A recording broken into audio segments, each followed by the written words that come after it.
continuem a se apresentar à medida que forem entrando. É sempre um prazer para nós poder reencontrar pessoas conhecidas, mesmo que seja no formato virtual. Mas vamos começar então. Meu nome é Ivona Alfred e eu vou ser anfitriã para o webinário de hoje. Então, como eu disse antes, continuem a se apresentar à medida que entrarem e vamos começar agora. Hoje, nós falaremos de estratégias relacionadas às demandas de transporte, principalmente em relação às zonas de baixa emissão, como ferramentas que ajudam as cidades a combater mudanças climáticas, poluição atmosférica e também promover uma distribuição equitativa do espaço nas ruas, não apenas para veículos motorizados, mas também para modos de transporte mais sustentáveis. O ITDP tem explorado essas ferramentas em vários relatórios, como o Taming Traffic, que é a gestão de mobilidade para cidades inclusivas, e também uma análise aprofundada mais recente chamada Oportunidade de Zona de Baixa Emissão. E temos o prazer de anunciar hoje o lançamento da versão em português desse relatório, além da versão em chinês e em inglês. Eu vou compartilhar os links aqui no chat para quem quiser fazer o download. Já estão aí. Eu tenho assim alguns anúncios técnicos antes de começar, mas eu só queria pedir a todos que antes de começarmos selecionassem o idioma de sua escolha. Teremos interpretação em espanhol, português e em inglês. E é muito fácil selecionar então o canal que preferirem, clicando no globinho aí na parte inferior da tela. E vocês também podem acionar as legendas automáticas, se quiserem, clicando no ícone CC também na tela do seu Zoom. Nós usaremos a caixa de perguntas e respostas, QIA, para coletar perguntas do público. Então, sintam-se à vontade para mandar perguntas em qualquer momento. E também nós publicaremos a gravação deste webinário no site do ITDP nos próximos dias. E gostaria então de passar ao próximo passo, que seria então a apresentação de dos membros do painel e também dos moderadores de hoje. Gostaria de começar com os moderadores, que são as pessoas que estão liderando a comunidade de práticas de gestão de demanda de transporte do ITDP. Essa comunidade debate desafios e oportunidades relacionadas à implementação de práticas de políticas de transporte e desenvolvimento, TDP, e também elabora ideias e boas práticas de todo mundo que possam ser aplicadas às cidades do sul global. Temos, então, inicialmente Lorena Freitas, que é a coordenadora da gestão de demanda de transporte do ITDP Brasil, com foco na interseccionalidade das práticas de equidade e TDM, ou gestão de demanda de transporte na região. E temos também Parim Visaria, que é o gerente adjunto do programa de cidades compactas e inclusivas do ITDP da Índia, e ele se concentra na gestão de estacionamento e também no transporte não motorizado. A primeira palestrante que temos conosco hoje é Marta Gomes, que é líder de programas da Secretaria de Mobilidade da cidade de Medellín, Colômbia. Temos, na verdade, uma grande honra de ouvir a Marta hoje falando sobre o processo de implementação da zona de baixa emissão de Medellín. Bom dia, Marta. E a segunda palestrante é Huang Yanwen, que é uma engenheira de transportes do escritório do ITDP da China, com sede em Guangzhou. Ela falará sobre as boas práticas e as táticas de gestão de demanda de transporte de Jinan e Beijing. Então, após essa breve apresentação, eu gostaria de dar as boas-vindas a Parin e Lorena para começar a sessão, fornecendo um pouco de contexto sobre o nosso tema de hoje. Let me share my screen. Bem, obrigado. Eu vou começar a compartilhar a minha tela aqui. Is it visible? Conseguem ver? Great.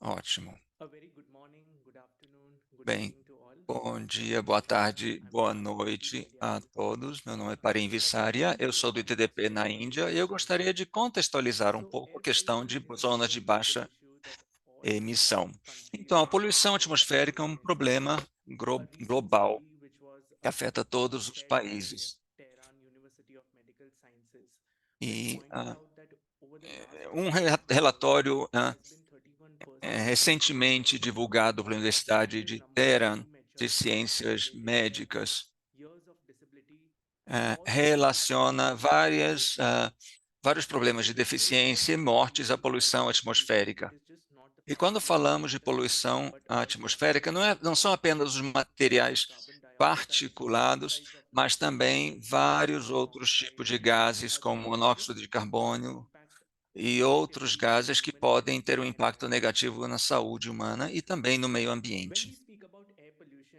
Quando falamos de poluição atmosférica em particular, principalmente em cidades ou áreas urbanas, o transporte, principalmente o transporte rodoviário, é um dos principais emissores de poluição atmosférica e também de gases de efeito estufa, o que contribui muito para a poluição atmosférica. E temos várias maneiras pelas quais os veículos podem contribuir para a poluição atmosférica. Como podemos ver aqui nessa imagem, existem as emissões do escapamento dos automóveis devido à combustão interna desses motores e também existe a poluição atmosférica que também é gerada pelos próprios pneus que se desgastam durante o movimento e também os carros tendem a espalhar a poeira que está depositada no solo, isso também gera poluição atmosférica. Então, há várias maneiras pelas quais os veículos motorizados podem contribuir para a poluição atmosférica.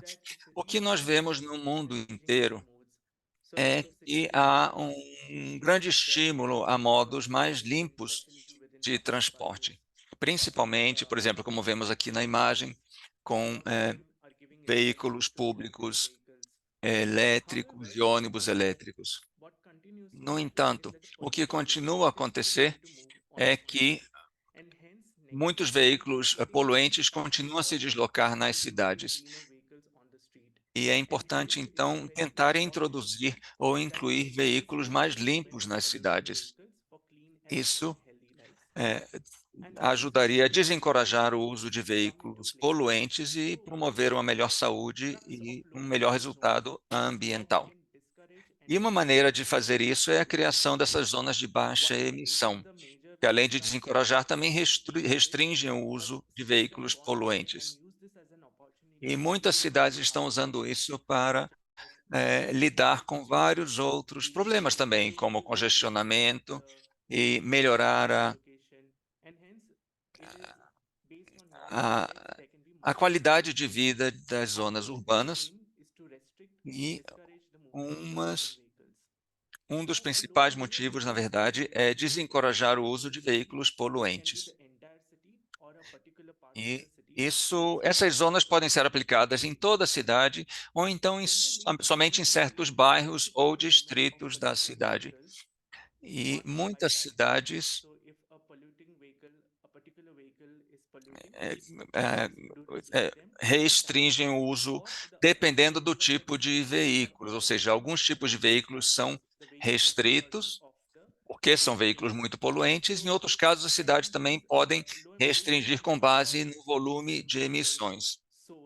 E temos essas zonas de baixa emissão, por exemplo, também como as que tem em Bruxelas e em Seul, elas, elas proíbem a circulação. Esse tipo de zona ela pode ser não precificada ou precificada, ou seja, em alguns casos, as zonas não precificadas, elas simplesmente proíbem a circulação de certos veículos, já as zonas precificadas, elas cobram pela circulação de veículos em determinadas zonas da cidade. E cada cidade, naturalmente, tem sua própria história, temos que reconhecer isso, e essas zonas vêm sendo implementadas gradualmente, e como podemos ver aqui nessa imagem, as restrições tendem a se tornar mais rígidas à medida que passa o tempo. E essa abordagem gradual tende a se expandir para toda a cidade. Então, se começa com uma zona principal onde o problema é mais grave e acaba se expandindo para toda a cidade. E há diferentes restrições, diferentes regulações com base na zona em si. Então, algumas zonas de mais intensidade têm regras mais rígidas e outras zonas com menos intensidade podem ter regras menos rígidas. Mas, naturalmente, não se trata apenas de zonas de baixa emissão. Há várias intervenções que podem ser incluídas e podem ser aplicadas. Também eu gostaria de convidar a Lorena a falar dessas outras intervenções agora. Bem, muito obrigada. Verem, aqui é a Lorena falando do Brasil. Então, estamos compartilhando esse infográfico aqui com vocês, porque nós acreditamos que seja muito importante demonstrar que há muitas possibilidades de intervenções que estão relacionadas às zonas de baixa emissão. E nós acreditamos que isso seja muito importante, porque dependendo do contexto, dependendo da cidade, algumas podem ser mais fáceis ou não de serem implementadas. Então, eu não vou entrar em detalhes sobre todas elas, mas aqui temos algumas medidas, por exemplo, relacionadas ao desenho das ruas, à criação de alguns ah, incentivos e também a implementação de reformas do uso do solo. É importante também reconhecer a necessidade de termos um transporte público de boa qualidade e também ah, temos algumas medidas mais restritivas, tal como, por exemplo, a criação de uma subzona dentro da zona de baixa emissão, que seria uma zona de emissão zero, ou seja, uma zona mais restrita ainda. E estratégias de precificação também. Bem, as zonas de baixa emissão podem oferecer muitos benefícios para a sociedade e para a cidade, e aqui nós temos alguns desses benefícios descritos. As zonas de baixa emissão podem incentivar as pessoas a adotar modos mais sustentáveis, também encorajar as cidades a encorajar as pessoas a deixarem de usar ah, veículos individuais e começarem a usar o transporte público. Se as zonas de baixa emissão estiverem aliadas a medidas mais restritivas, como, por exemplo, a precificação de congestionamento, como vemos aqui nesse exemplo de Milão, nós vemos que isso pode gerar, então, um aumento do uso de ônibus e a redução do congestionamento. E é uma estratégia muito importante para melhorar também a saúde da população, porque nós temos muitos problemas relacionados, então, à má qualidade do ar das cidades. E, naturalmente, o problema mais comum está relacionado ao sistema respiratório, como vemos aqui, esse exemplo da cidade de Copenhague, em que eles solucionaram em grande parte os problemas de bronquite, de asma dos cidadãos, mas a poluição atmosférica também pode afetar vários outros sistemas do nosso corpo, como, por exemplo, o sistema nervoso e vários outros órgãos do corpo. Então, é algo muito perigoso, principalmente para crianças. E, além disso, quer dizer, essas zonas e essas medidas podem gerar receita para os municípios e, se for aplicado, por exemplo, uma estratégia de precificação, essas estratégias podem as essas receitas podem ser usadas para, então, financiar um transporte mais sustentável, ou seja, gerar benefícios para toda a sociedade. Próximo slide. Mas, como sabemos, temos alguns desafios associados a essas estratégias. E aqui nós gostaríamos de ressaltar algumas delas. Eh, por exemplo, às vezes é difícil promover o envolvimento da sociedade e do público, mas isso é muito importante para o sucesso de qualquer projeto. As estratégias também precisam ser inclusivas para garantir, por exemplo, que os sistemas de transporte público sejam acessíveis, inclusive economicamente, para toda a população.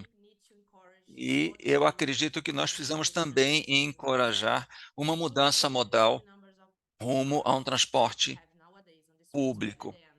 Porque se mantivermos o mesmo número de veículos que temos atualmente nas ruas, mesmo se forem veículos elétricos, alguns problemas, como, por exemplo, os engarrafamentos, permanecerão. Mesmo se não houver tanta poluição, ainda teremos o problema do congestionamento, porque estão relacionados ao número de veículos. Nós precisamos considerar todos esses problemas para achar uma solução para a questão da mobilidade.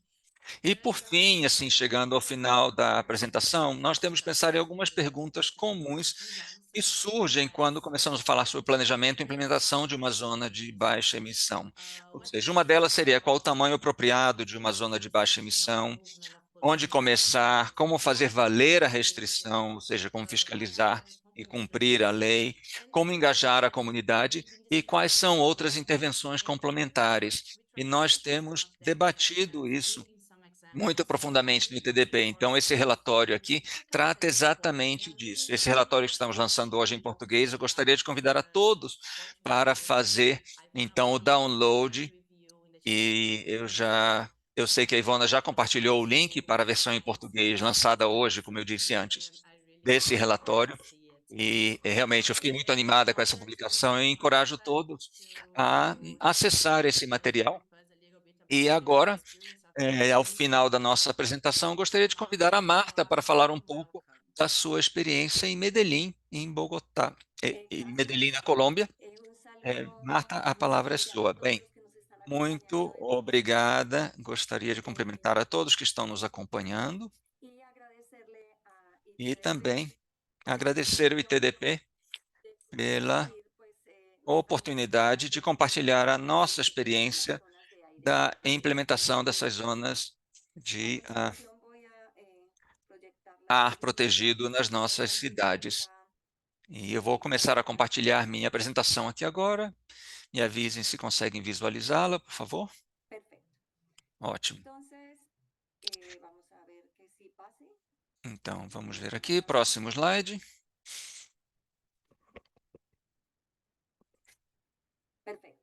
Aqui estamos. Bem, nós dividimos a apresentação em 4 temas, ou seja, começamos com a localização, ou seja, onde temos essa zona em Medellín, falamos um pouco do contexto, vamos fazer uma análise dessa zona e também as ações que nos levaram a implementar essa zona. É importante considerar a localização, porque nós temos essa área metropolitana em Medellín, temos 10 municípios nessa grande Medellín, e cada um desses municípios, na verdade, é gerido por uma entidade pública chamada de área metropolitana, que é a autoridade de transporte e também a autoridade ambiental, e também é responsável pelo planejamento urbano. Então, essa autoridade metropolitana e como autoridade ambiental também foi essa área que determinou quais seriam as zonas de ar protegido de Medellín. É por isso que a nossa cidade, foi assim que a nossa cidade implementou esse projeto. E nós temos uma população de 2,6 milhões na cidade de Medellín, e a área metropolitana como um todo tem 4 milhões, então mais de 50% da população está nessa área central. E aqui temos os vários problemas que nós vivenciamos na cidade de Medellín, problemas de congestionamento, apropriação do espaço público, qualidade do ar e também acidentes rodoviários. E é por isso que, considerando a topografia da nossa cidade, o fato que está circundada por montanhas, e também as condições climáticas na cidade, é por isso que nós temos alguns episódios críticos de contaminação e de poluição, geralmente no início do ano, fevereiro, março, e também lá pelo mês de outubro, mais para o final do ano, temos esses episódios críticos de poluição. E aí essas imagens mostram como é a cidade, como é o ar da cidade, numa situação normal e numa situação crítica, em que os contaminantes não conseguem se dispersar. E aí os cidadãos são submetidos a toda essa poluição e a alguns materiais particulados, por exemplo, aqueles menos pesados, aqueles que são inalados mais facilmente pela população, eles permanecem no ar, ou seja, não caem para o solo, e gera várias consequências negativas para o corpo humano. Bem, na área metropolitana, como autoridade ambiental, então, da região, tem muitas estações de monitoramento da qualidade do ar em todo esse bairro.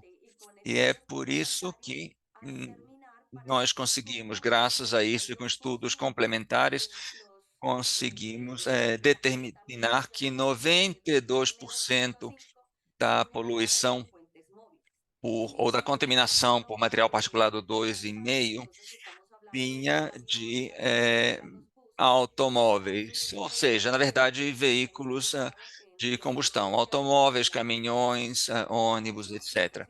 E é por isso que a nossa cidade sempre se preocupou com uma solução. E nos perguntamos o que deveríamos fazer para contribuir para uma solução.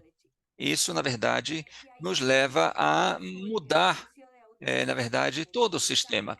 E é por isso que nós, a partir dessa autoridade metropolitana, determinou, quer dizer, na verdade, que toda essa área, em todo o centro da cidade, o coração da nossa cidade, criou essa zona de ar protegido, ou seja, 2 km², como podemos observar aqui, como uma zona de ar protegido, como nós chamamos lá em Medellín, zona urbana de ar protegido, ZUAP. E uma vez que foi declarada como ZUAP essa zona, foi importante fazer uma análise um pouco mais profunda dessa zona e também entender os problemas das emissões de maneira mais profunda, para entender, na verdade, que um veículo circulando no centro da cidade pode gerar de 2 a 3 vezes mais poluição e, na verdade, devido à dinâmica do centro, às condições dessa zona, ou seja, a grande circulação de veículos e também porque temos alguns problemas muito graves, porque 75% das vezes es- nós superamos as normas ou os parâmetros estabelecidos pelo governo nacional. E dentro da caracterização dessa zona, na verdade, é uma zona de grande densidade comercial, tanto comércio formal quanto comércio informal, e também um alto índice de sinistros de trânsito, e também temos também infraestruturas de mobilidade sustentável, ou seja, faltam essas estruturas, esses equipamentos de mobilidade sustentável. E quando consideramos, então, a rota de transporte público, estamos falando de mais de 165 linhas ou rotas que chegam ao centro da cidade, mas sim, há ainda muita deficiências, há muita oferta concentrada no centro, há muitas paradas também, muitas estações de transporte público, ou seja, uma série de problemas e nós também temos que regulamentar a atividade de carga e descarga, e é uma atividade complexa de ser controlada. E em relação às ações que foram implementadas, bem, nós fizemos isso gradualmente no centro e começamos com um planejamento em 2020, porque isso é muito importante, porque não tem a ver simplesmente com a Secretaria de Mobilidade, tem que envolver vários atores, vários departamentos que têm que participar desse projeto, ou seja, não é o que a Secretaria de Mobilidade pode fazer sozinha. Então, o primeiro passo foi uma articulação com todos os departamentos, com o setor privado, com a academia, com universidades, para conscientizar todos da importância desse projeto, não apenas no centro da cidade, mas também os impactos que isso poderia ter em outras partes, da cidade também. Então, todo um trabalho pedagógico foi feito em 2021, e aí houve o desenvolvimento no ano de 2022, e nós esperamos poder consolidar esse projeto em 2023 e no futuro.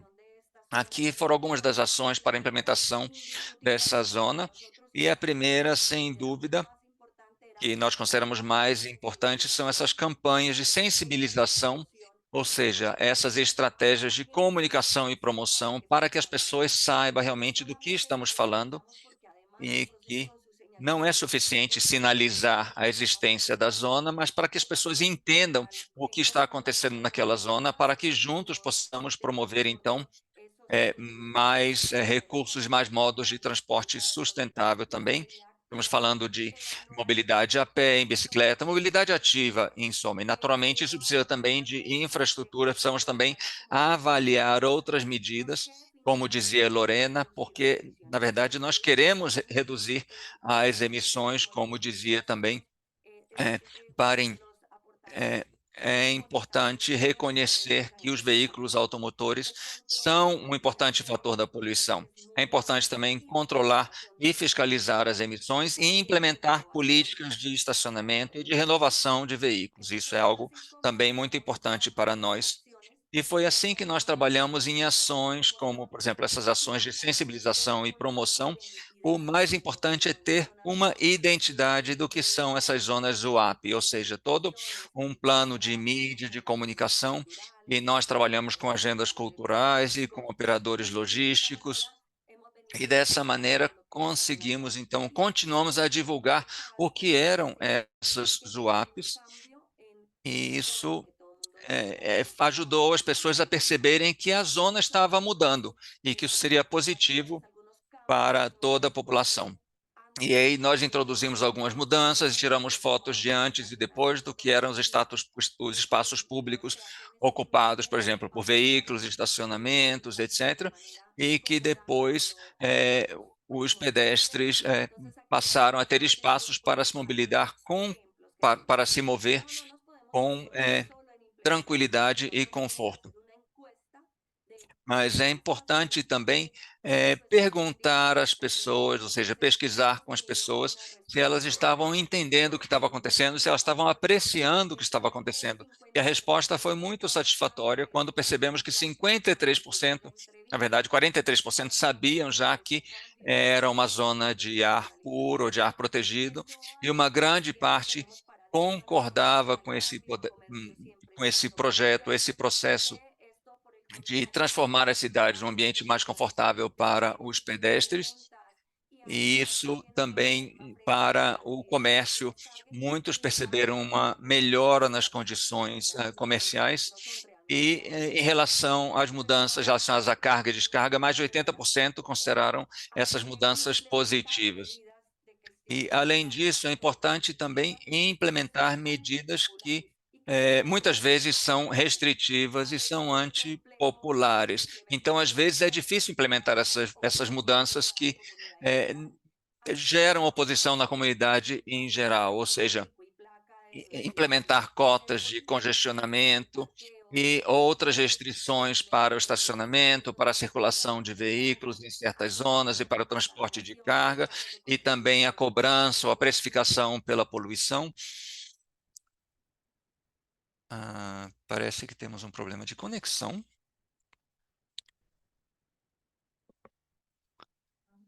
Let's see if Marta will return. Here she is. Sim, nós fizemos também, continuando, realizamos alguns estudos com o grupo C40, que nos permitiu, então, considerar alguns cenários relacionados à gestão da demanda de transportes, e essas medidas estão sendo avaliadas a partir de três componentes: impacto socioeconômico, impacto na mobilidade e impacto ambiental. E também é importante quando introduzimos essas medidas, quando fazemos, então, essa avaliação com base em vários critérios, vamos rever, então, essas medidas. E também outras ações foram a determinação das áreas e os horários das restrições, e são várias medidas que ainda estamos explorando. No caso do transporte público, estamos trabalhando também no sentido de reorganizar e otimizar o transporte público no centro da cidade, que vai nos permitir reduzir 9,27% as emissões. E para concluir aqui a apresentação, é muito importante, na verdade, concluir com essas três palavras que para mim são fundamentais. Nós temos de ter um discurso coerente, e nós precisamos romper paradigmas e aceitar certas renúncias. Muito obrigado a todos. Thank you so much, Marta. This was wonderful. Muito obrigada, Marta. Foi muito interessante a sua apresentação. Você falou de tantas coisas importantes em tão pouco tempo. E agora gostaria de passar a palavra a Yanwen, da China. Hi everyone, I'm Huang Yanwen from ITTP China. Nice to meet Bom you. dia a todos e todas. Eu estou falando aqui do ITDP da China.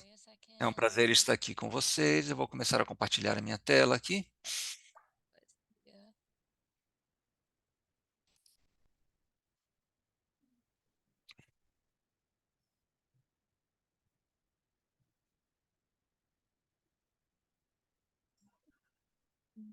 Oh, sorry. I don't think it's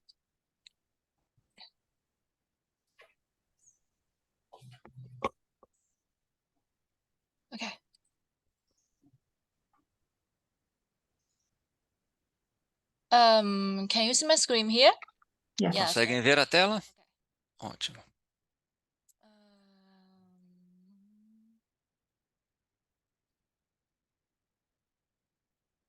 Okay. Good morning, good afternoon, and good evening. Bem, bom dia, boa tarde e boa noite. Eu sou Yan Wen, aqui do ITDP China, e eu gostaria de falar então das zonas de baixa emissão na China. Então, como o relatório explica, a zona de baixa emissão é uma zona que restringe então a circulação de veículos. Essas zonas podem ser precificadas ou não precificadas, ou seja, no caso das zonas precificadas, os veículos pagam uma certa taxa para circular em certas áreas. Nas zonas não precificadas, na verdade, os veículos não podem circular, mesmo se pagarem. O que a China implementou, na verdade, foram algumas medidas para restringir, então, veículos altamente poluentes em certas regiões, certas áreas da cidade. Em Beijing, por exemplo, foram introduzidas restrições para veículos altamente poluentes, esses veículos de etiqueta amarela. Então, alguns tipos de veículos a diesel, caminhões a diesel foram banidos, no sexto rodoanel, por exemplo, e já no quinto rodoanel foram restritos também os veículos leves a gasolina. E aí podemos ver, então, com base nisso, que toda a cidade de Beijing tem certas zonas de restrição ou de baixa emissão. Em Shenzhen também temos essas zonas de logística verdes, ou zonas logísticas verdes, que não permitem que certos veículos entrem em certas áreas. E os veículos que circularem ou que entrarem nessas áreas, então têm que pagar uma multa. Mas somente os veículos a diesel têm essa restrição. Os outros veículos podem circular livremente pela zona. Então, essa restrição não tem um impacto significativo na circulação das pessoas, nas viagens diárias das pessoas.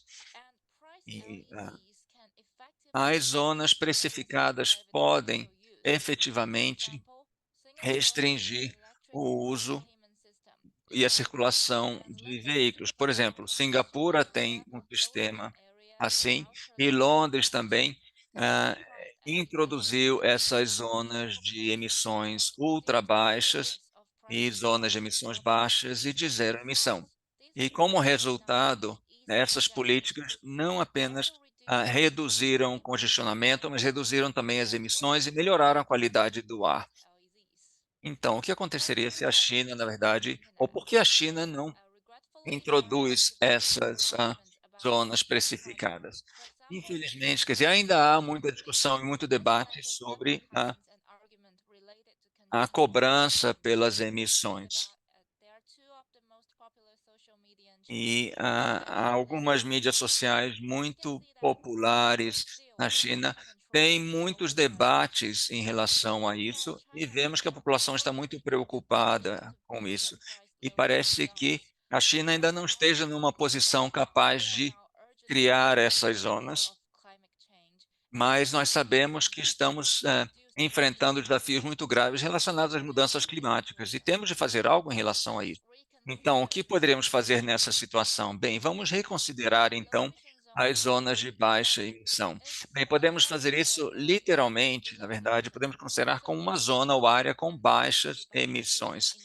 E se nós criarmos essas LSAs, reduzindo as emissões, e aí poderíamos criar, então, um marco de estratégias de gestão de demanda de transporte, baseada em 3 ações: evitar, mudar e melhorar. Evitar seria, então, a ideia seria reduzir a demanda de transporte em veículos motorizados e reduzir as distâncias entre os destinos das pessoas.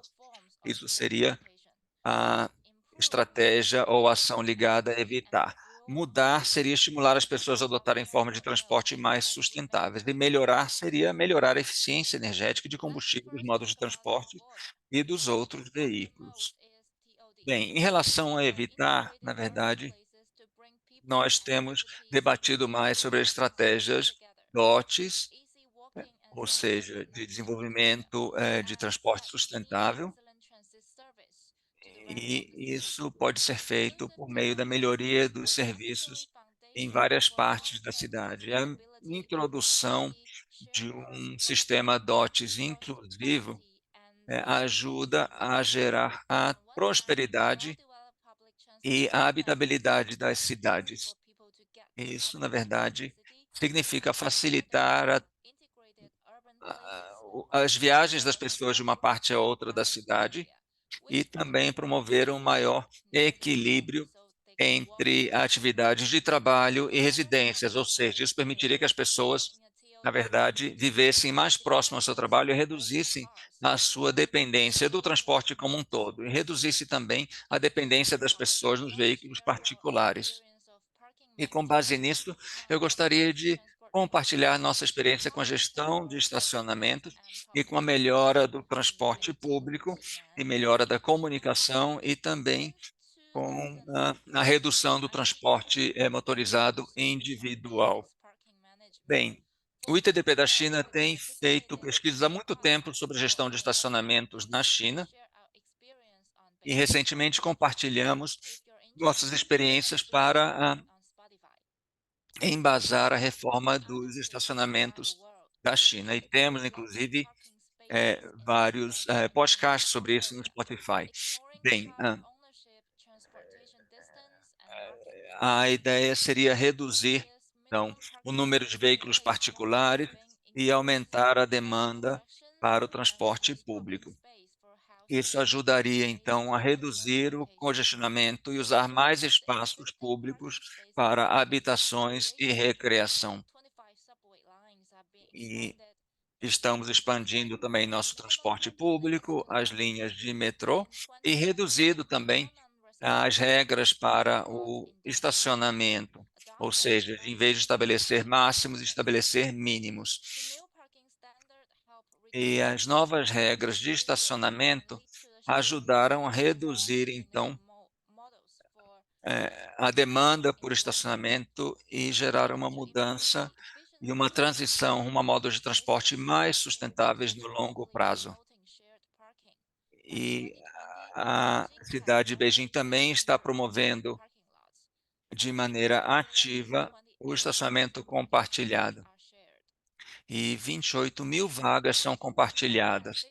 Bem, começando em 2015, Beijing começou a adotar medidas para fiscalizar violações e coibir violações de estacionamento.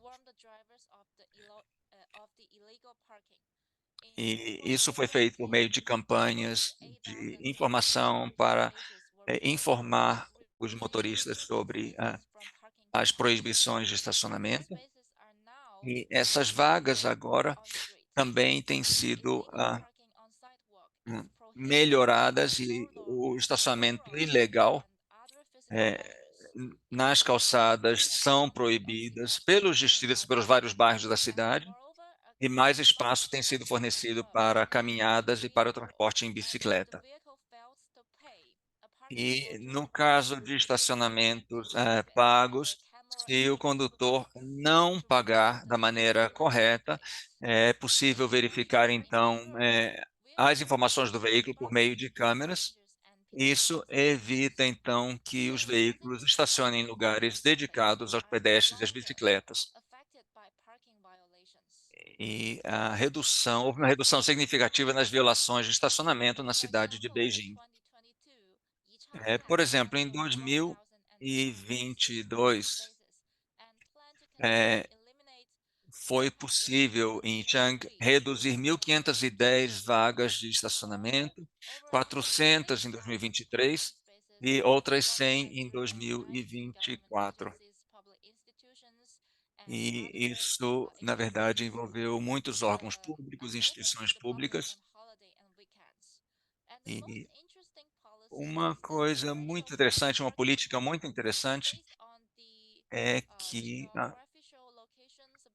a precificação do estacionamento leva em consideração a área geográfica, a economia e a demanda, ou seja, os métodos de cobrança são aplicados conforme a área da cidade.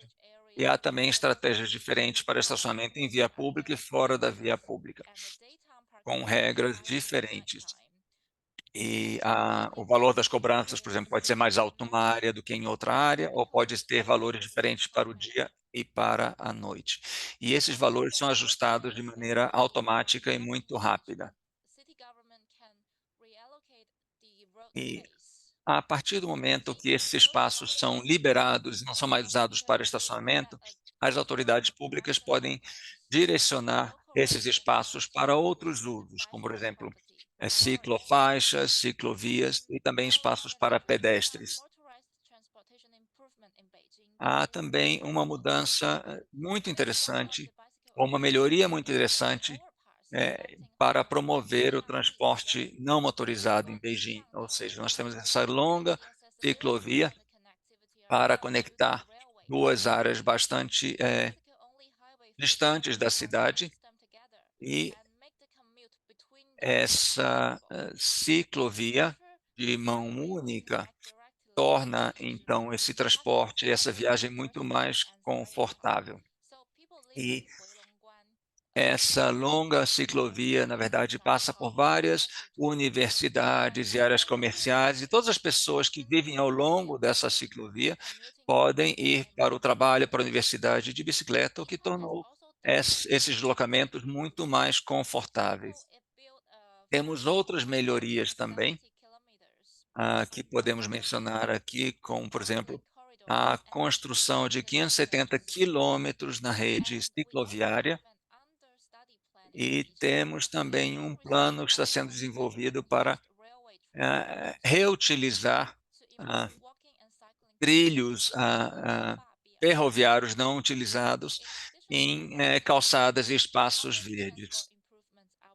Temos também várias melhorias relacionadas ao transporte público.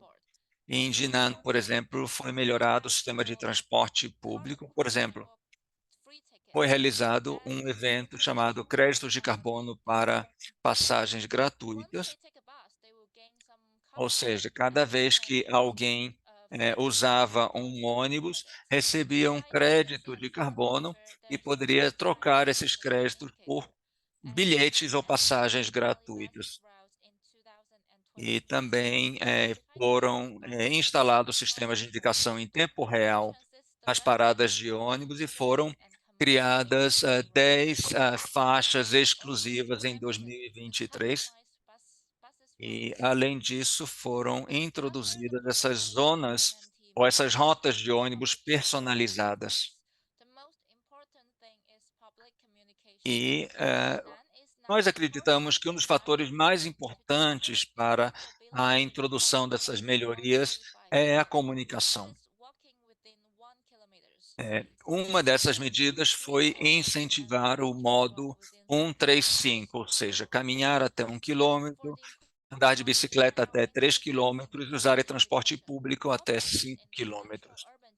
Outra medida importante de melhoria é a eletrificação, ou seja, nós já eletrificamos, a China já eletrificou uma grande parte de seu transporte público, e, além disso, vem sendo feitos muitos estudos sobre a eliminação do transporte público por combustão. E ainda temos alguns veículos a combustão sendo usados para o transporte público, mas as emissões, na verdade, são mais graves do que do transporte individual. Mas é mais fácil realizar a mudança porque, no caso do transporte público, esses veículos são geridos de maneira centralizada. Então, podemos fazer uma grande redução nas emissões se conseguirmos eliminar esses veículos de combustão de transporte público. Ou seja, teria uma redução de um número menor de veículos para uma redução muito grande de emissões. Bem, ainda há alguns obstáculos para a introdução de algumas dessas medidas, como, por exemplo, essas medidas precificadas, mas se nós usarmos esse marco de evitar, mudar e melhorar, isso tornará todo o sistema de mobilidade mais equânime e mais conveniente.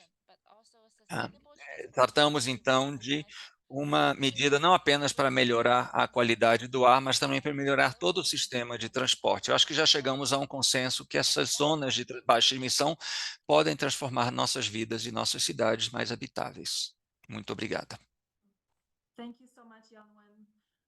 This is Muito so good to see obrigada, all the Yanwen. people interacting in the chat. É To see muito there's bom some para mim ver questions tanta from gente local councillors. interagindo aqui And no also, chat. it's interesting to hear from more Na local verdade, é perspectives, muito such as interessante, na verdade, ouvir essas perspectivas locais, ou seja, de Medellín e também aquelas práticas mais amplas apresentadas pela Yanwan.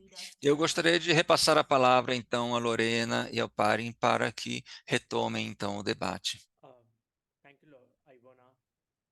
First of all, thank you, Martha. Thank you, Bem, Yanwen, muito for giving obrigado, a very Ivona, comprehensive e muito obrigado walkthrough também, of the green Marta zone e in Medellin Yanwen, and por nos apresentarem, explaining então, de maneira the tão shift abrangente, então, strategies that os are projetos que happening foram in implementados em regions of Medellín China e, na verdade, esses projetos mais amplos nas 3 cidades chinesas.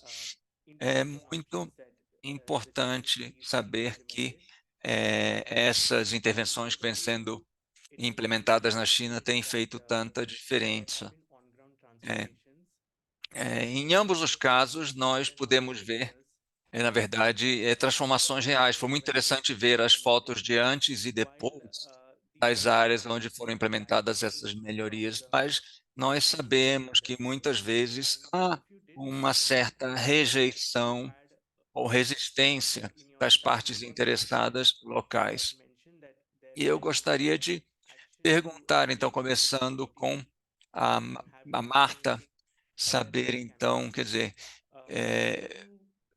se você pode falar um pouco mais sobre as campanhas que vocês lançaram, campanhas de engajamento, e com diferentes partes interessadas. Então, se você puder falar um pouco, Marta,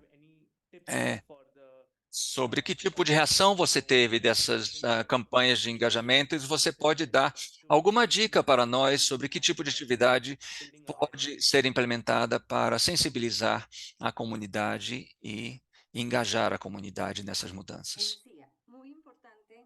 Sim, é muito importante porque nós sabemos que, na verdade, uma mudança cultural dessa portada não acontece de um dia para o outro. E por isso é que nós começamos a fazer esse trabalho de divulgação, de sensibilização.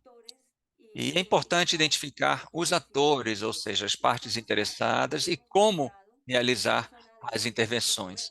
E essas zonas, as UAPs, como nós mostramos, são zonas comerciais muito importantes.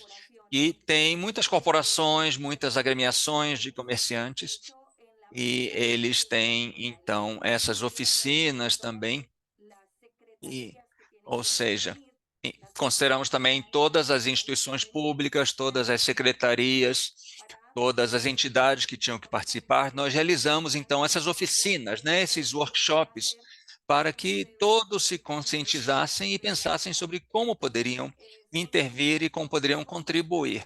Então, muitos grupos focais, porque também nessa zona nós temos uma alta porcentagem de veículos de duas rodas, ou seja, estamos falando de motociclistas que precisam de intervenções específicas.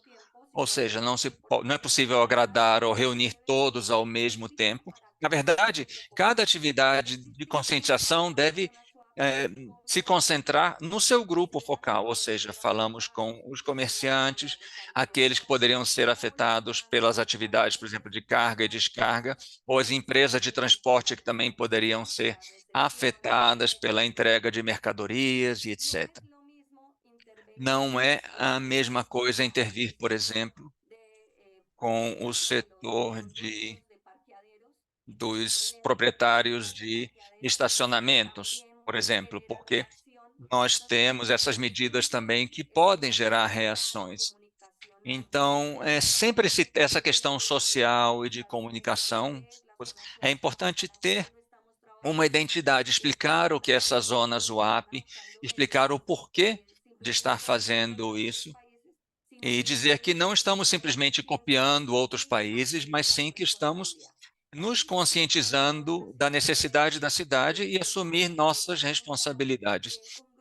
E nós temos em Medellín, na verdade, um grupo que trabalha com a mobilidade sustentável, que reúne todas as agremiações, todas as organizações, e falamos de comerciantes, instituições educacionais, universidades e também associações de classe, para, por fim, criar um trabalho conjunto, um trabalho coletivo, ou seja, não é o trabalho de uma administração ou de uma secretaria. E é isso que nós fizemos, na verdade. E o trabalho deve considerar cada um desses grupos focais e participando desses workshops, dessas oficinas, não simplesmente chegar lá e fazer um discurso para dar oportunidade a essas pessoas também de apresentar suas próprias iniciativas e promover a participação de todos, os cidadãos, as universidades, todas as partes, para que apresentem sugestões, iniciativas que possam ser premiadas e que possam ser implementadas. Então, se trata, sim, de engajar, vincular e abraçar, e incluir todas as pessoas na mudança.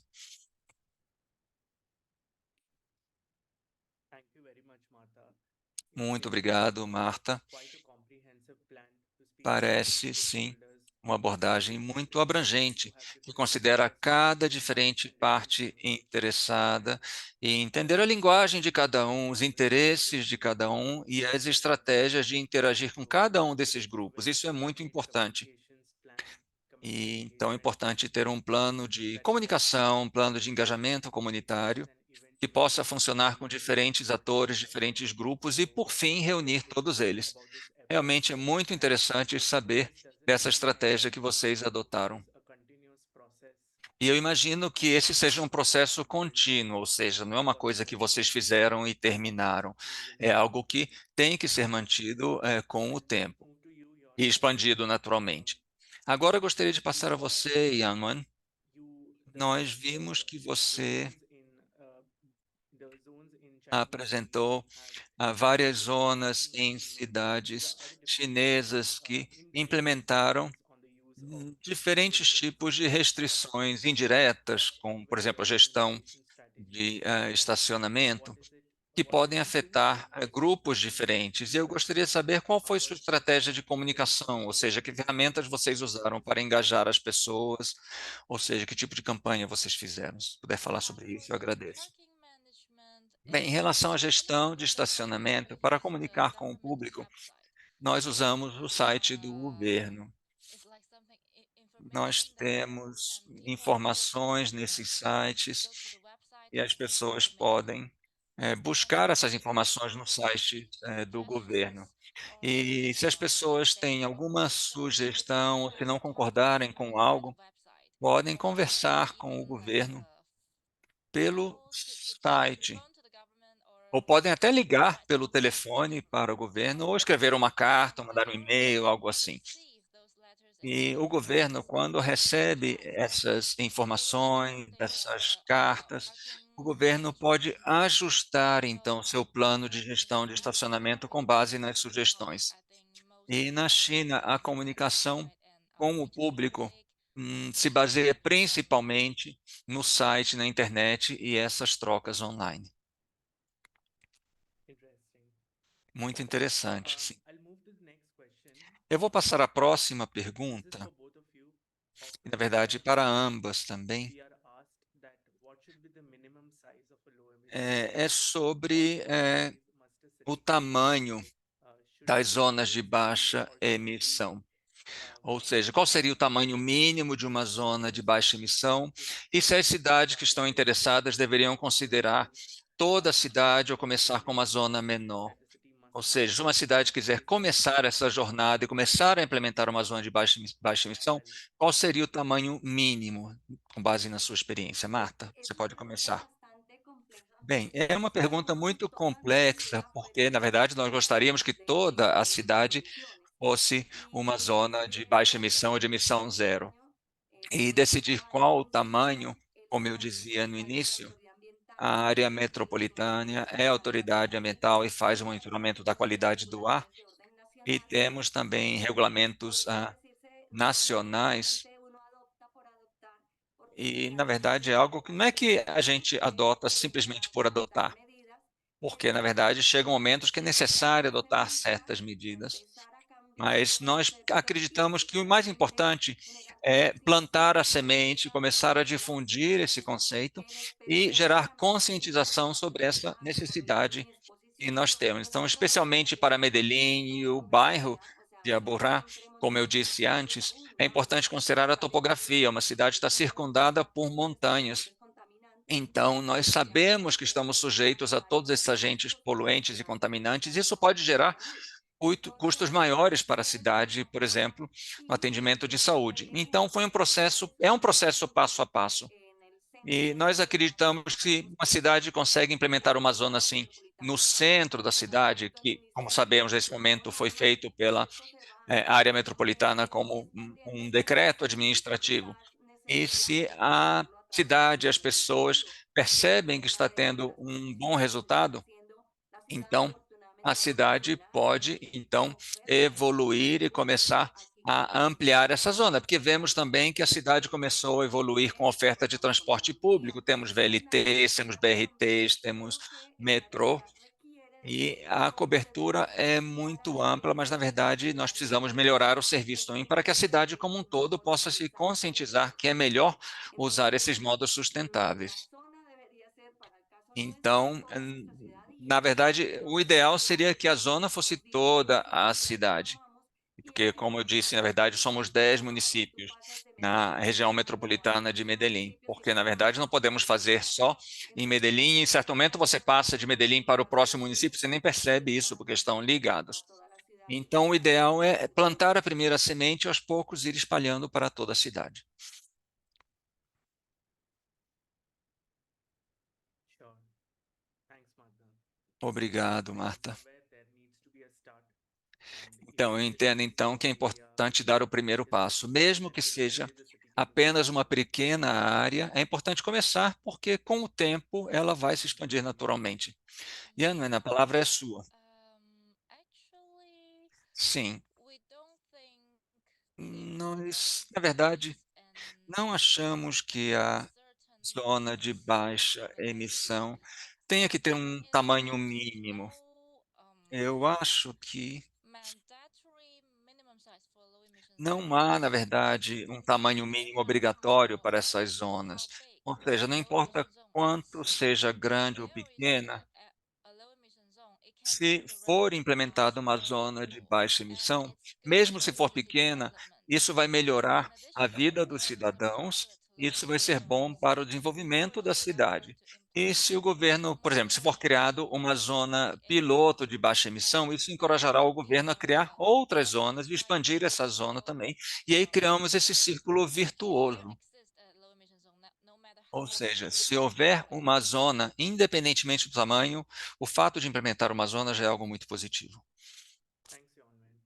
Muito If it's obrigado, improving the Yanwen. lives of the citizens, Sim, se estiver melhorando a vida dos cidadãos, isso já é slowly algo que, start with and then further scale na up. verdade, é positivo. Pode começar com uma zona pequena e depois vai crescer em One tamanho. thing is, if Mas it's uma too coisa small, then importante de considerar é que, se for maybe muito the impact of pequena, the low emission zone talvez would seja be mais difícil ver very os clear to them, impactos. especially when it comes Ou to seja, é air pollution. importante que Often, seja it's possível known that verificar it esses is lower. impactos. So again, anything E from your experience that you eu have queria seen saber se, com base na sua this minimum experiência, size at least vocês demonstrate the difference têm or alguma improve the ideia, difference. assim, quer dizer, que a partir desse tamanho mínimo foi possível verificar uma melhoria da qualidade do ar. On that, Vocês já conversaram sobre isso? Quer dizer, Martha algo or como Yanwen? Marta ou Yanwen? Bem, bem, no nosso caso, nós consideramos que a nossa zona é pequena em comparação a toda a cidade, mas, na verdade, nós acreditamos que precisamos medir, quer dizer, o primeiro impacto, na verdade, é o impacto nas pessoas, ou seja, desse propósito final, sabendo que o propósito final é que toda a cidade se torne uma zona urbana de ar protegido. Ou seja, não é tão fácil determinar numa zona muito pequena se gerou uma melhoria na qualidade do ar, mas o importante é gerar uma consciência de que essas ações, de essas restrições, que isso está ligado à mobilidade sustentável. Ou seja, você promove uma mudança de mentalidade. Isso ajuda, é quase como um motor de partida que ajuda a motivar as pessoas a ter uma melhor qualidade de vida, mudar a consciência sobre o que deveriam ser nossas cidades no futuro. Thanks, Martha. I think that's a good takeaway. Obrigado, Marta. Eu acho que é uma mensagem muito positiva que você deixa conosco. First, begin with changing the mindset of the people. Ou seja, começar mudando a mentalidade das Aspects pessoas of improving the air quality can definitely follow. e, na verdade, a partir daí, a melhoria da qualidade do ar vai melhorar e vai se expandir para toda a cidade. I'll pass it on to Lorena for Eu vou more passar agora a palavra à Lorena. Thank you, Perrin, and thank you, Martha and Muito obrigada, this amazing Karen, presentation. Marta e Anwen. Uh, Fantásticas as I have apresentações. questions for the Bem, nós temos questions muitas perguntas today, aqui but we prepared some do too. So público I would e eu start with selecionei Martha. algumas What aqui para benefits do you fazer see para vocês. Eu vou after começar com a scaling Marta. up the Quais zone benefícios implementation? vocês viram depois da primeira etapa da implementação da zona de ar protegido?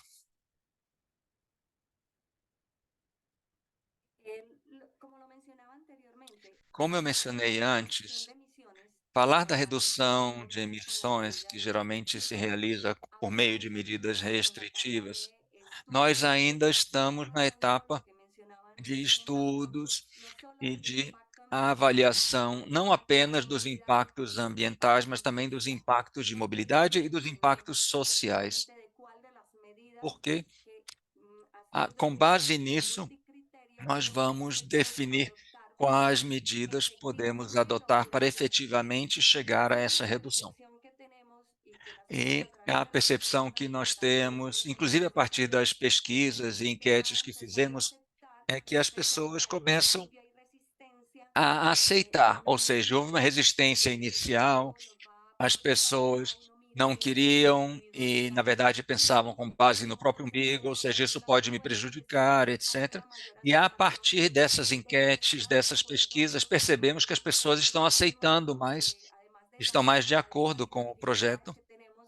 E uma dificuldade é que muitas vezes pensar assim, quer dizer, uma cidade com tantas ladeiras, com regiões montanhosas, às vezes existe uma dificuldade para andar de bicicleta. Mas conseguimos expandir isso também. Agora estamos com 4% e antes tínhamos somente 1%, ou seja, nós vemos essa transição modal e uma maior aceitação das pessoas. Isso é algo que nós estamos avaliando, ou seja, que a partir do momento que há uma boa receptividade, podemos expandir. E como eu disse antes, não se trata apenas de falar dessa pequena área, que é muito pequena, apenas 2 quilômetros quadrados, mas falarem da responsabilização e da conscientização das pessoas, de todos os cidadãos e das pessoas que querem evoluir na nossa cidade e transformar a nossa cidade para promover uma melhor qualidade de vida, uma melhor qualidade de saúde. Então, não se trata de falar se as emissões diminuíram, mas sim da aceitação dos cidadãos e também da conscientização dos cidadãos em relação a essa responsabilidade de todos nós para mudar e transformar nossa cidade. Muito obrigada, Marta. Na verdade, é muito interessante ouvir isso da sua perspectiva, porque muitas vezes a gente pensa que algumas cidades têm tanto medo dessa resistência dos cidadãos, né? E como você disse, se você fizesse pesquisas, por exemplo, com a população e tiver essa estratégia de engajar, então, parceiros locais, nós podemos ver a receptividade aumentar as medidas. Eu gostaria de passar a palavra a Yanwen. Algumas perguntas aqui estão perguntando aqui na caixa de perguntas sobre questões de equidade. Eu vou ler uma dessas perguntas. Eu acho que essa pergunta resume, de certa maneira, todas as perguntas. A pergunta é a seguinte: quais são algumas maneiras que a equidade pode ser tratada com essas zonas de baixa emissão? Nossa preocupação é que pessoas de renda mais baixa essas pessoas possam não ter recursos para comprar carros menos poluentes. Sim, quando falamos de equidade, há tantas interpretações erradas sobre a China, né? Eu acho que sim, na verdade, mesmo em Beijing, há muitas pessoas pobres morando na cidade e temos então obstáculos. Eu gostaria de compartilhar minha tela rapidamente mais uma vez.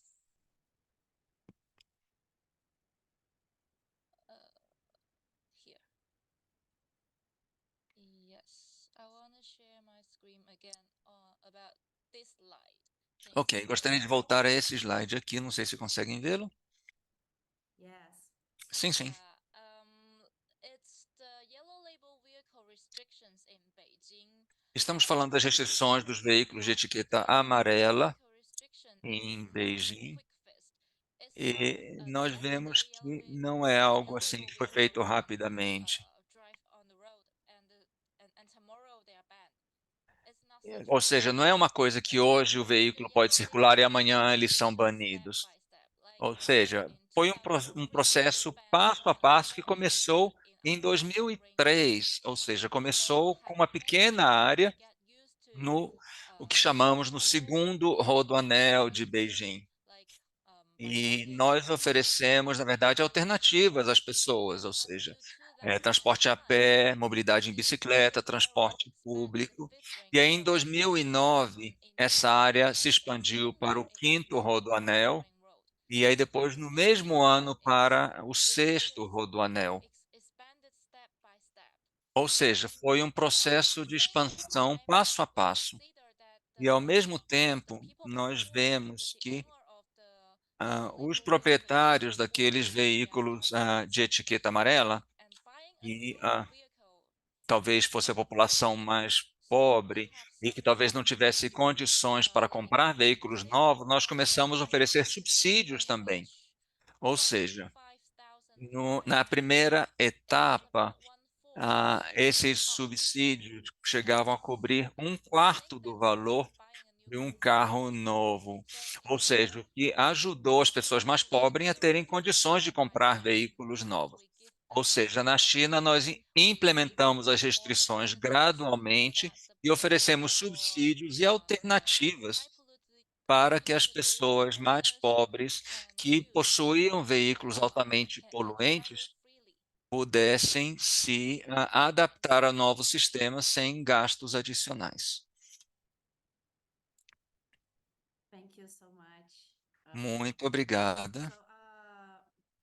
In the same sense, I think Bem, Martha indo give na us mesma linha, talvez insights about eu gostaria de perguntar que a Marta comentasse também sobre essa questão de equidade em Medellín, ou seja, como garantir que essas zonas de baixa emissão ou de ar protegido permaneçam acessíveis à população mais pobre. Sim, efetivamente, essa é uma das preocupações que nós temos cada vez que fazemos um estudo para uma restrição. E como eu mencionei, um dos estudos que estamos fazendo com apoio do Grupo C40 é sobre.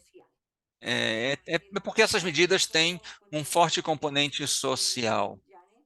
E como eu mencionei, é importante também que nós ofereçamos alguns estímulos, principalmente são pessoas de renda baixa.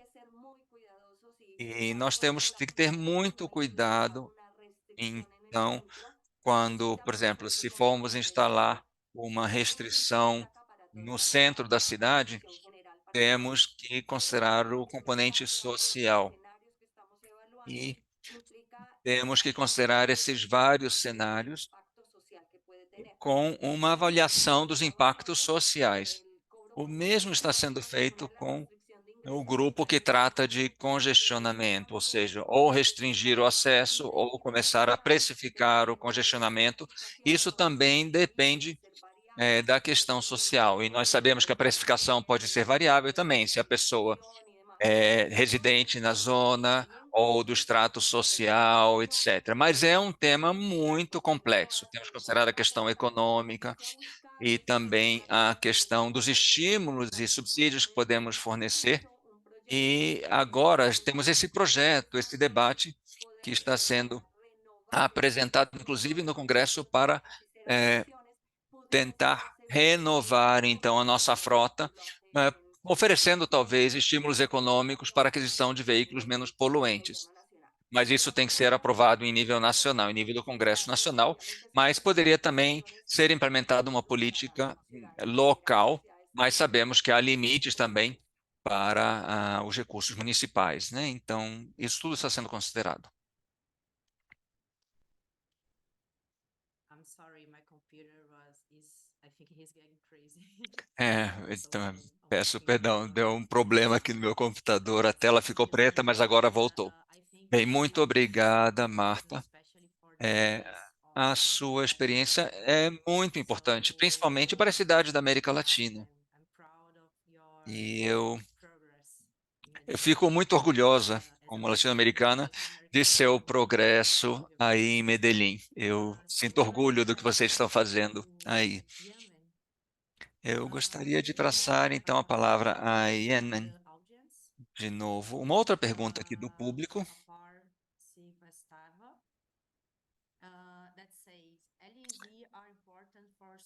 que diz que essas zonas são importantes para cidades do sul da Ásia. E algumas cidades da Índia estão fazendo a mesma coisa também. Contudo, com base na nossa análise, os veículos mais poluentes nas cidades indianas costumam ser os veículos de duas rodas. E para gerar um impacto real, é importante restringir esses veículos também, mas isso geraria um impacto socioeconômico. Então, quais ações poderiam ser tomadas para restringir esses veículos de duas rodas? Na verdade, eu participei de um seminário no fim de semana passado e me perguntaram a mesma coisa sobre os veículos de duas rodas.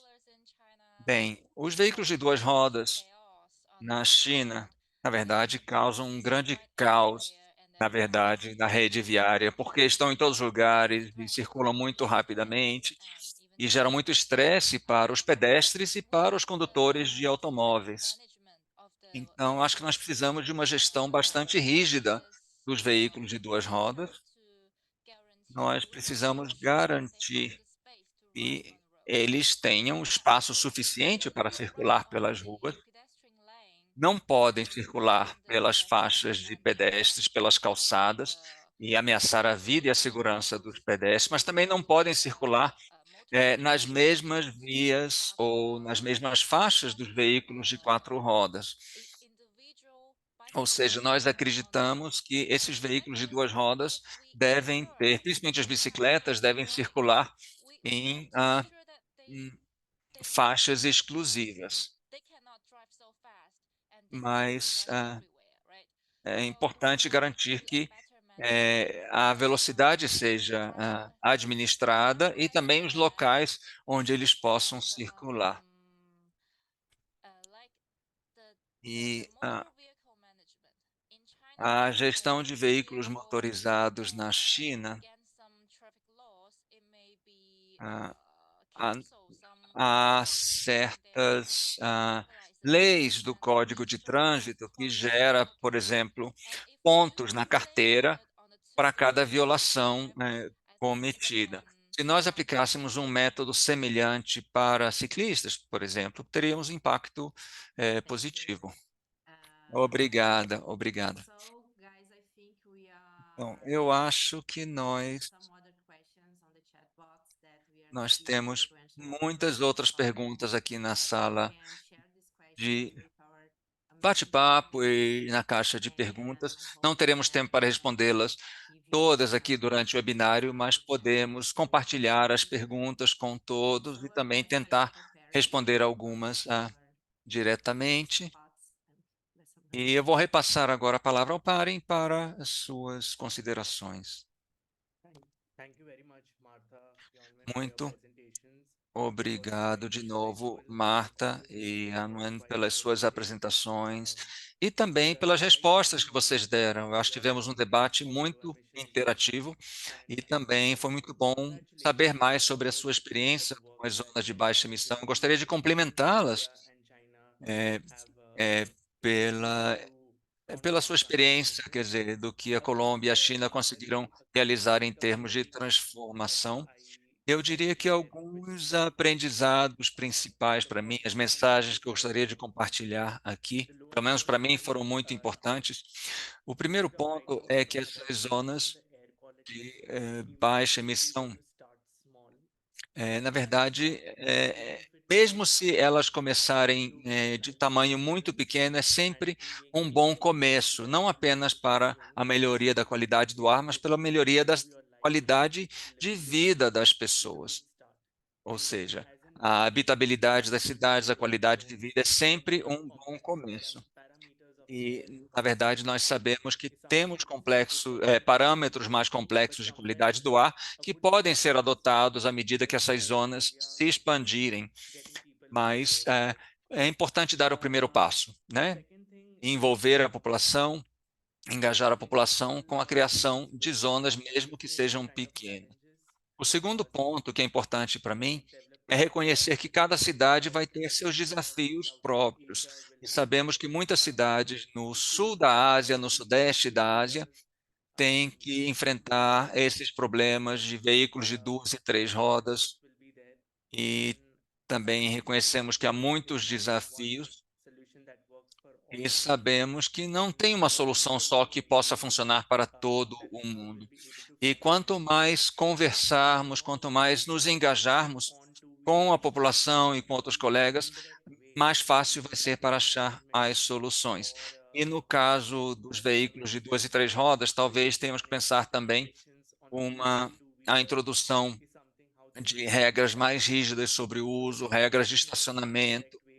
Ou seja, não existe apenas uma solução para todos, mas precisamos de soluções diferentes para diferentes tipos de veículos. E um outro ponto importante tem a ver com a questão da equidade, ou seja, como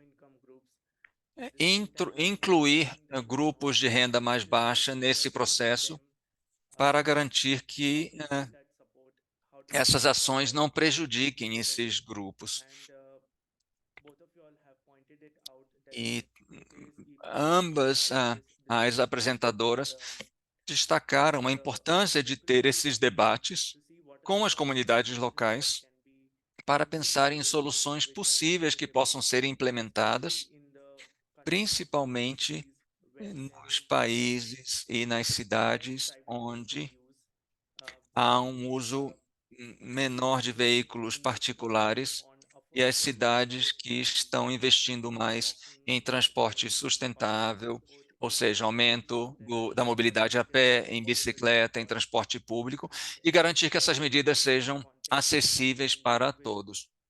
E precisamos também interagir com grupos que representam a população de renda mais baixa para garantir que as soluções sejam equitativas e equânimes. E eu gostaria, então, de concluir dizendo que, na verdade, Marta e Anne, na verdade, nos inspiraram muito. Espero que tenham inspirado também outras cidades que estejam planejando, estejam tentando introduzir ou ampliar suas zonas de baixa emissão. E eu me sinto muito inspirado pela sua experiência de ver como espero que em breve nós possamos ver essas zonas na Colômbia e na China se expandindo para outras cidades também. Muito obrigada. Para você agora, Ivona. Muito obrigada. Reparem, eu não poderia ter feito melhor do que vocês fizeram. Obrigada também, Lorena, por ter comoderado esta sessão. Obrigada às apresentadoras, Marta e Anne, por terem compartilhado sua experiência conosco. E obrigada também a todo o público que esteve aqui conosco. E eu gostaria de convidá-los a participar da próxima sessão desse webinário que nós teremos em setembro. Falaremos de estacionamento. Em breve divulgaremos a data e nos vemos em breve. Muito obrigada mais uma vez.